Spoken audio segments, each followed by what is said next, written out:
पुण्याच्या ऐतिहासिक वारशातील एक महत्त्वाची वास्तू म्हणजे श्रीमंत भाऊसाहेब रंगारी भवन होय. या वाड्याची नव्याने डागडुजी केली असून तो सर्वांसाठी निशुल्क प्रवेशासह खुला आहे. शनिवार वाड्याच्या मागच्या बाजूला हा वाडा आहे. वाड्याजवळच प्रसिद्ध असा भाऊसाहेबांनी स्थापन केलेला गणपती आहे. हा वाडा म्हणजे स्वातंत्र्यपूर्व काळातील क्रांतिकारकांची हक्काची जागा होती.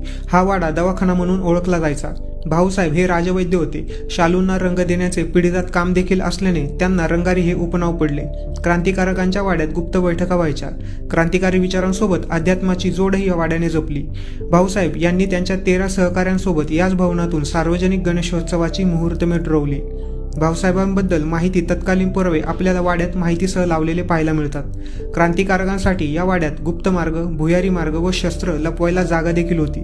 वाड्याची रचना आजही आपल्याला आश्चर्यचकित करते. वाड्याच्या वरच्या मजल्यावर वाड्यात सापडलेला शस्त्रसाठा जपून ठेवलेला आहे. त्यात अनेक तलवारी, बंदुका व बंदुकीच्या गोळ्या आहेत. सोबत त्यावेळेची ट्रंक देखील सांभाळून ठेवली आहे. सार्वजनिक गणेशोत्सव आणि क्रांतीचे लोकशिक्षण यात भाऊसाहेब यशस्वी झाले. अनेक घडामोडींचा हा वाडा साक्षीदार ठरला. स्वातंत्र्य लढ्याला वेगळी दिशा मिळाली. या ठिकाणी समाज धुरंधर पुढाऱ्यांची, समाज सुधारकांची आणि क्रांतिकारकांची भाषणे, व्याख्याने झाली.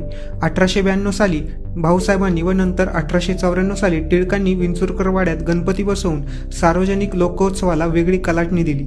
जातीपातीत अडकलेला समाज एकत्र आला आणि त्याला ब्रिटिश साम्राज्याविरोधात